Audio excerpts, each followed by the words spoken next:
कहानी शुरू होती है और हमें एक बूढ़ी औरत दिखाई जाती है। वो अपनी ग्रैंड डॉटर को एक कहानी सुनाने लगती है। वो बताती है कि आज से काफी सालों पहले एक शहर में एक लेडी रहा करती थी। वो लेडी प्रोडक्ट सेलिंग का काम करती थी, यानी कि वो एक सेलर थी। वो घर घर जाकर लोगों को सामान बेचा करती थी। फिर एक दिन जब वो सेलर काम से वापस जा रही होती है तो उसे अपनी कार के मिरर में एक काफी बड़ा और पुराना बंगला दिखाई देता है। अब उसे देखते ही वो सेलर वहाँ पर जाने का सोचती है। वहाँ पहुंचकर वो काफी हैरान होती है वहाँ का नजारा देखकर, क्योंकि उस बंगले से बाहर जो गार्डन था वो बहुत ही खूबसूरत था। उस गार्डन की खूबसूरती की वजह ये थी कि वहाँ के वो जो ट्रीज थे वो बड़े ही खूबसूरत अंदाज में कटिंग किए गए थे। इसके बाद वो सेलर उस बंगले के अंदर जाती है। अंदर जाने के बाद वो देखती है कि यहाँ पर तो कोई भी नहीं है, यानी कि वो पूरी जगह वीरान है। बस वहाँ जो है वो है बड़ी बड़ी मशीन्स, जिन्हें देखने से ये साफ पता चल रहा था कि शायद यहाँ किसी जमाने में कोई एक्सपेरिमेंट्स किए जाते थे, क्योंकि ये मशीन्स इस टाइम की नहीं थी,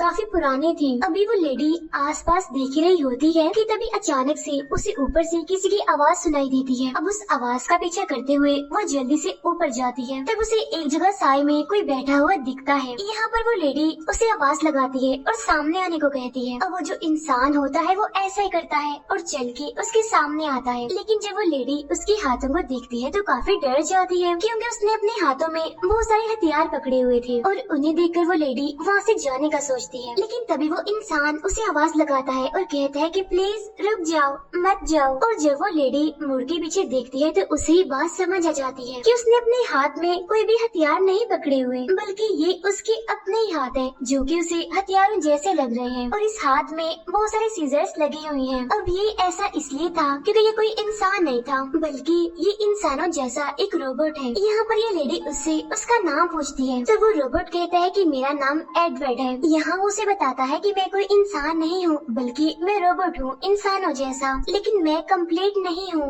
यानी कि मैं पूरा नहीं बन पाया। अब ये सुनकर उस लेडी को उस पे काफी तरस आता है। उसे उसके लिए काफी बुरा महसूस होता है। साथ ही साथ वो दिखने में भी खुश नजर नहीं आ रहा था, बल्कि वो सहमा हुआ था। यहाँ पर वो लेडी गौर करती है और देखती है कि उन सीजर्स की वजह से उसके फेस पर बहुत सारे स्कार्स हैं। यहाँ उस लेडी को एडवर्ड पर काफी तरस आता है और वो उसे अकेला ऐसे छोड़कर जाना नहीं चाहती थी, इसीलिए वो उसके साथ हमदर्दी करती है और उसे अपने साथ ले जाती है। फिर एडवर्ड जब उसके साथ गाड़ी में होता है तो वो आसपास की चीजों को बड़े ही गौर से देख रहा होता है और काफी एक्साइटेड था, काफी खुश भी था वो, क्योंकि आज वो पहली बार उस बंगले से बाहर निकला था हमारी इस दुनिया में। फिर वो लेडी उसे अपने घर ले आती है और उसे पहनने के लिए कुछ कपड़े देती है।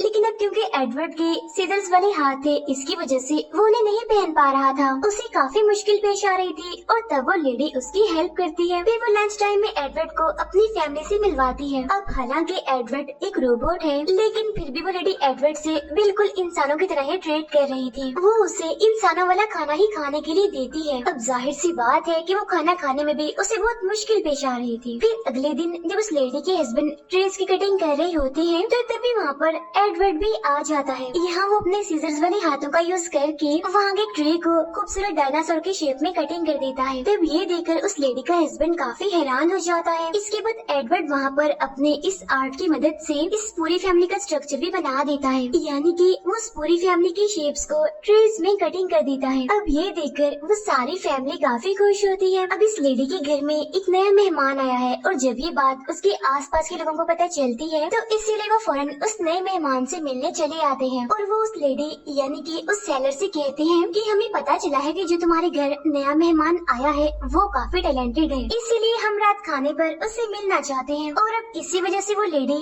रात का खाना बनाने में मसरूफ हो जाती है, जिसमें कि एडवर्ड भी उसकी मदद करता है, यानी कि वो अपने सीजर्स की मदद से वेजिटेबल्स को काट रहा था बड़ी ही आसानी से। तभी वो लेडी एक डब्बे की सील को एक मशीन की मदद से खोलने की कोशिश कर रही थी। और अब ये देखकर एडवर्ड को एक फ्लैशबैक याद आता है, जिसमें कि हमें वही बंगला दिखाया जाता है जहाँ पर एडवर्ड रहा करता था, यानी जहाँ वो लेडी गई थी और उसने वहाँ पर बड़ी बड़ी मशीन्स देखी थी। यहाँ पर अब हम एक बड़े साइंटिस्ट को देखते हैं जो कि उस टाइम कुछ मशीन्स को टेस्ट कर रहा होता है। ये ऐसी मशीन्स थी जो ऑटोमेटिक खाना बना देती थी। इसके बाद वो साइंटिस्ट एक रोबोट के पास जाता है और वो एक हार्ट शेप कुकी उसके चेस्ट पर रख देता है। अब यहाँ पर हम ये बात समझ पाते हैं कि इनकम्प्लीट रोबोट कोई और नहीं बल्कि एडवर्ड है, जिसे टाइम के साथ साथ इस साइंटिस्ट ने मजीद एडवांस्ड बनाया। इस साइंटिस्ट ने उस पर बहुत काम किया, बड़ी मेहनत की और तब जाके एडवर्ड बनकर बिल्कुल तैयार हो गया। अब ये साइंटिस्ट एडवर्ड के अंदर इंसानों की सारी फीलिंग्स भी डालता है, क्योंकि असल में वो एडवर्ड को पूरी तरह से एक इंसान बनाना चाहता था और इसीलिए तो उसे इंसानों जैसे रोबोट कहा गया है। लेकिन अभी यहाँ पर एक कमी थी और वो ये कि एडवर्ड के हाथ अभी भी सीजर्स वाले थे। वो इसलिए क्योंकि पहले उसका काम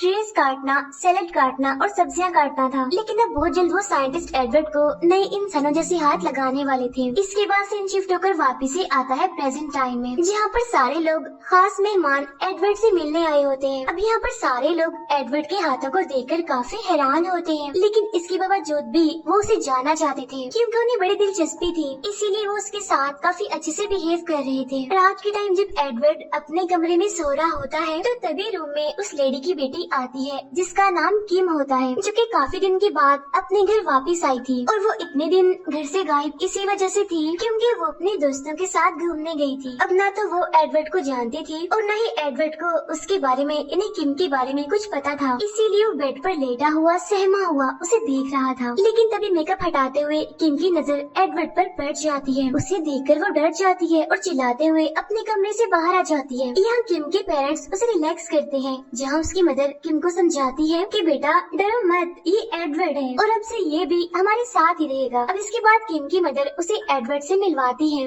अगले दिन दिखाया जाता है कि एडवर्ड अपने पड़ोस में जितने भी ट्रीज होते हैं वो उन सभी को बड़ी ही खूबसूरत डिजाइन देता है कटिंग करके। यहाँ एडवर्ड ने ऐसा इसलिए किया था क्योंकि सभी लोगों ने उसे काफी पसंद किया, उससे काफी अच्छे से बात की। फिर इसी तरह जब वो अपने पड़ोसी के ट्री को डिजाइन कर रहा होता है तो तभी इसके फौरन बाद एडवर्ड के पास एक डॉग आता है जिसके बाल काफी बढ़ चुके थे। अब यहाँ पर एडवर्ड उसके भी बाल काट के उसको बड़ा अच्छा सा हेयर स्टाइल देता है और जब उस डॉग की ओनर अपने डॉग को देखती है तो वो तो बहुत ही खुश हो जाती है। इसके बाद हम देखते हैं कि एडवर्ड के बाकी पड़ोसी भी अपने अपने डॉग्स को एडवर्ड के पास लाते हैं बाल कटिंग करवाने के लिए। वो चाहते थे कि उनके डॉग्स का भी अच्छा सा हेयर कट हो। यहाँ एडवर्ड इस काम में काफी एक्सपर्ट था, यानी कि वो इस काम को बड़ी ही तेजी से, बड़ी ही सफाई से करता था। फिर जब वो एक लेडी के छोटे से डॉग को लायन के लुक देता है तो वो लेडी अपने डॉग को देखकर बहुत ही खुश हो जाती है। वो इतनी खुश होती है कि एडवर्ड से पूछती है क्या तुम मेरा भी हेयर कट करोगे। तब एडवर्ड ऐसे करता है और वो उसके भी बाल कटिंग करना शुरू करता है, जहाँ एडवर्ड बड़े ही बेहतरीन तरीके से उसके बाल काटता है। अब ऐसा होते ही वहाँ पर जितनी भी फीमेल्स होती हैं वो सारी की सारी एडवर्ड से अपना हेयर कट करवाती हैं। यहाँ तक कि वो सेलर भी जो कि एडवर्ड को यहाँ तक लाई थी। अब क्योंकि एडवर्ड काफी टैलेंटेड था, वो अपने काम की, अपने स्किल्स की वजह से काफी मशहूर हो गया था। यहाँ तक कि उसे टीवी शो पर भी बुलवाया जाता है। यहाँ पर सारे लोग एडवर्ड से कहते हैं कि आपको तो अपना एक सैलून खोलना चाहिए क्योंकि उसका काम काफी अच्छा है, तारीफ के काबिल है। लेकिन जाहिर सी बात है कि सैलून खोलने के लिए उसे पैसे चाहिए होंगे, इसीलिए वो सेलर एडवर्ड को बैंक में लेकर जाती है ताकि वो वहाँ से लोन ले सके सैलून बनाने के लिए। लेकिन बैंक वाले एडवर्ड को लोन नहीं देते। वजह ये थी कि उसका कोई भी सोर्स ऑफ इनकम नहीं था और न ही किसी बैंक में उसका अकाउंट होता है और तो और उसकी कोई आईडी भी नहीं थी। अब वैसे भी एडवर्ड को इन सारी बातों से कोई भी फर्क नहीं पड़ता क्योंकि उसकी जिंदगी में पैसों की तो कोई अहमियत थी ही नहीं। उसे तो बस हमेशा ही एक ही चीज अच्छी लगती है और वो उसी की परवाह करता है और वो कोई और नहीं बल्कि उस सेलर की बेटी किम है। जी हाँ बिल्कुल, वो किम को काफी पसंद करता था और किम को भी वो काफी अच्छा लगता है। लेकिन इस बात से किम का जो दोस्त होता है वो बहुत जलता है, इसीलिए वो एक प्लान बनाता है। वो किम से कहता है कि रात को हम मेरे पेरेंट्स के घर पर जाएंगे उनसे मिलने के लिए और वहाँ पर जो मेरे फादर की वैन है उसे हम चुरा लेंगे। फिर उस वैन को वहाँ से लेने के बाद हम एक सेपरेट जगह पर जाएंगे जहाँ पर हम बहुत सारा टाइम एक साथ गुजार सकते हैं और वैसे भी मेरे फादर को इंश्योरेंस के पैसे मिल जाएंगे। और हाँ, लेकिन इस काम के लिए हमें एडवर्ड की मदद चाहिए होगी क्योंकि सिर्फ एडवर्ड ही अपने सीजर्स वाले हाथों से उस लॉक को खोल पाएगा। अब यहाँ एडवर्ड किम के कहने पर उनके साथ जाने के लिए मान जाता है। फिर प्लान के मुताबिक जब वो लॉक खोल के घर के अंदर जाते हैं तो तभी वहाँ पर चोरी का अलार्म बजने लगता है। अब जिस रूम में एडवर्ड गया होता है वहाँ के सारे शटर्स अपने आप से बंद होने लगते हैं और बाहर से किम और उसके बाकी साथी भाग जाते हैं। अब हालांकि किम जाना नहीं चाहती थी, वो एडवर्ड को भी उस रूम से बाहर निकालना चाहती थी, लेकिन उसका जो दोस्त होता है वो उसे ऐसे करने नहीं देता और वो उसे जबरदस्ती अपने साथ ले जाता है। वो उसे कहता है कि हमें जल्द से जल्द यहाँ से निकलना होगा क्योंकि पुलिस आने वाली है यहाँ पर। असल में किम के दोस्त ने ये सारा कुछ इसीलिए किया था क्योंकि वो एडवर्ड से काफी जलता था। वजह ये थी कि किम एडवर्ड को पसंद करती थी। इतनी ही देर में वहाँ पर पुलिस पहुँच जाती है और वो एडवर्ड को पकड़ लेते हैं। लेकिन एडवर्ड यहाँ पर ये बात नहीं बताता कि मेरे साथ किम और उसके दोस्त भी थे। फिर एडवर्ड को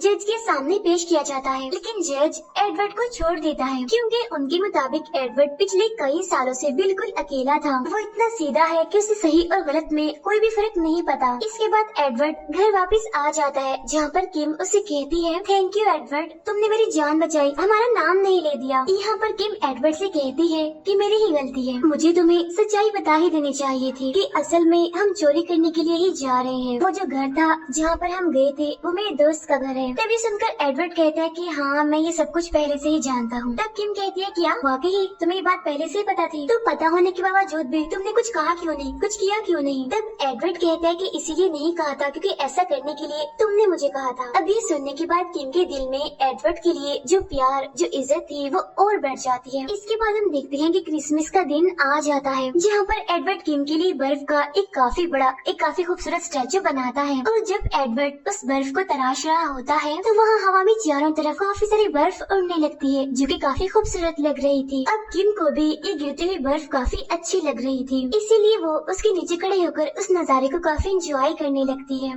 यहाँ पर एडवर्ड को नहीं पता होता कि किम वहाँ पर आ चुकी है और ये सब कुछ कर रही है, बल्कि वो तो अपने काम में पूरी तरह से मगन होता है, बिजी होता है। लेकिन तभी वहाँ पर किम का दोस्त आ जाता है और वो वहाँ आते ही काफी जोर से किम को कहता है, हाय। इतनी तेज आवाज सुनकर एडवर्ड का ध्यान भटक जाता है और इसीलिए गलती से उसे किम का हाथ कट जाता है। तभी यहाँ पर किम की मदर भी आ जाती है। तभी यहाँ पर किम अपनी मदर को बताती है कि एडवर्ड ने जानबूझकर नहीं किया, ये सब एक एक्सीडेंट था। फिर किम की मदर उसे अंदर ले जाती है और उसकी बैंडेज करती है। बाहर हमें किम का दोस्त दिखाया जाता है जो कि एडवर्ड से काफी मिसबिहेव करता है। वो उसे धक्का देता है और उसे उल्टी सीधी बातें करता है। वो उसे कहता है कि पागल हो तुम, निकल जाओ यहाँ से। तब एडवर्ड काफी दुखी होते हुए नाराज होकर वहाँ से जाने लगता है। यहाँ तक कि उसने जो कपड़े पहने होते हैं वो उन्हें भी सीजर से काट देता है। यहाँ पर वो बिल्कुल अपनी पहले वाली हालत में आ जाता है। यहाँ के ट्रीज को उसने जो खूबसूरत डिजाइन दिया था वो ट्रीज को भी एक एक करके काटना शुरू करता है। और यहाँ एडवर्ड के वो सारे पड़ोसी जो कि कभी उसके दोस्त हुआ करते थे, चोरी वाली बात की बात वो सारे ही एडवर्ड से काफी डरते हैं। अब ये सब देखकर उनमें से एक लेडी पुलिस को कॉल कर देती है। उधर हम किम को देखते हैं जो कि अपने दोस्त की जेलसी वाली बात की वजह से काफी परेशान है, इसीलिए वो अपने दोस्त पर काफी चिल्लाती है, उस पर काफी गुस्सा करती है और उससे अपना ताल्लुक तोड़ लेती है। और एडवर्ड भी बेचारा काफी परेशान होकर सड़क के किनारे पर बैठा होता है। लेकिन तभी अचानक से उसके पास एक डॉग आता है। अब इस डॉग के भी बाल काफी बड़े बड़े थे और जब एडवर्ड इस डॉग को देखता है तो उसका गुस्सा ठंडा हो जाता है, इसीलिए वो सारी बातें भूलकर वापस घर आ जाता है। जहाँ घर में किम अकेली होती है क्योंकि सारे लोग एडवर्ड को ढूंढने गए होते हैं। घर में किम एडवर्ड को देखकर काफी खुश होती है और उसे कहती है कि प्लीज मुझे अपने गले से लगा लो। जिस पर एडवर्ड कहता है कि नहीं किम, मैं ऐसा नहीं कर सकता क्योंकि मेरे हाथ सीजर्स के हैं और मैं तुम्हें नुकसान पहुंचाना नहीं चाहता।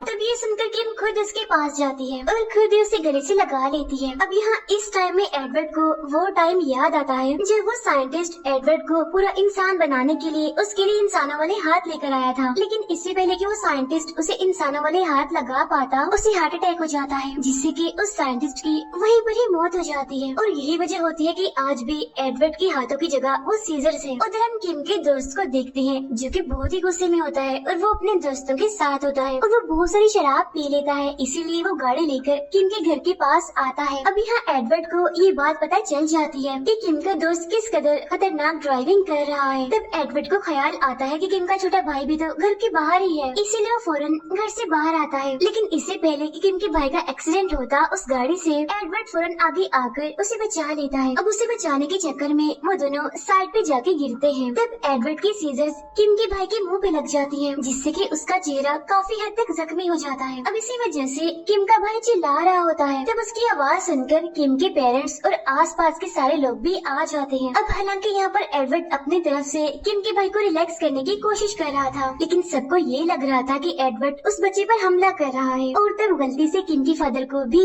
एडवर्ड की सीजर्स लग जाती हैं। और तब इसके बाद किम का दोस्त एडवर्ड पर हमला कर देता है। अब खुद को बचाने के लिए एडवर्ड किम के दोस्त को भी जख्मी कर देता है, लेकिन तभी वहाँ पर पुलिस आ जाती है, इसलिए एडवर्ड वहाँ से भागने लगता है। असल में एडवर्ड वापिस से उसी बंगले में जाना चाहता है, यानी जहाँ पर वो रहता था और वहाँ से वो इस दुनिया में आया था। असल में वो बंगला कोई आम बंगला नहीं था, बल्कि वो बंगला ही असल में मशीन्स की, रोबोट्स की दुनिया था। अब यहाँ किम ये बात जानती थी कि एडवर्ड वहीं पर ही गया होगा, इसीलिए वो भी उसके पास जाती है उसी बंगले में। अब उसे वहाँ पर एडवर्ड मिल जाता है जो कि काफी उदास बैठा हुआ था, इसीलिए किम भी उसके पास आके बैठ जाती है और तभी किम के पीछे पीछे उसका दोस्त भी आ जाता है। अब यहाँ उसके पास एक गन भी होती है जिसके जरिए वो एडवर्ड पर शूट करता है, साथ ही साथ वो एडवर्ड को काफी बुरी तरह से मारता भी है। और तब यहाँ किम एडवर्ड को बचाने के लिए अपने दोस्त पर हमला कर देती है। तब इस वजह से वो किम को स्लैप भी करता है और उसे धक्का भी देता है। अब इस बात से एडवर्ड को बहुत ही गुस्सा आता है, इसीलिए वो अपने हाथ पर लगी हुई सीजर्स उसके आर पार कर देता है और उसे विंडो से नीचे फेंक देता है, जिसकी वजह से उसकी वहीं पर ही मौत हो जाती है। यहाँ पर किम एडवर्ड से कहती है कि एडवर्ड मैं भी तुम्हें प्यार करती हूँ। इसके बाद वो एडवर्ड को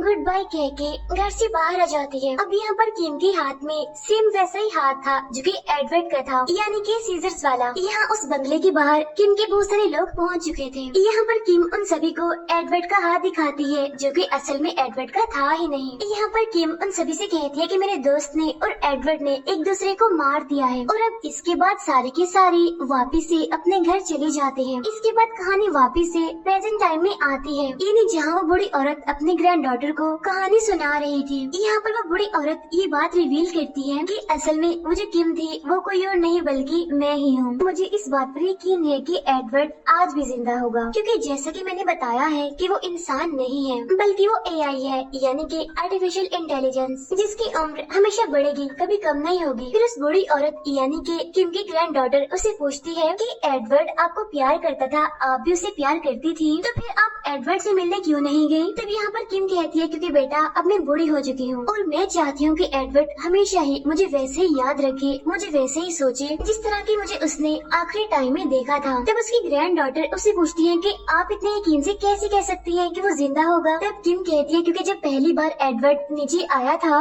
यानी कि हमारी दुनिया में, तो यहाँ पर पहली बार बर्फ पड़ी थी और आज भी यहाँ पर बर्फ पड़ती रहती है, और अगर एडवर्ड ऊपर नहीं होता तो यहाँ पर बर्फ कभी भी न पड़ती। इसके बाद हम देखते हैं कि एडवर्ड ने जिस तरह से बर्फ को काट कर एंजल बनाया था, उसी तरह वो उस बंगले के अंदर अपने हाथों से बहुत सारे स्टैचूज बना रहा था। और जब वो बर्फ को तराश रहा था और उससे निकलने वाली बर्फ शहर में गिर रही होती है, जिस तरह से आज से कई साल पहले क्रिसमस के दिन भी गिर रही थी। और उन स्टैचूज में एक स्टैचू किम का भी था। अब इसी सीन के साथ ही ये मूवी यहीं पर एंड हो जाती है।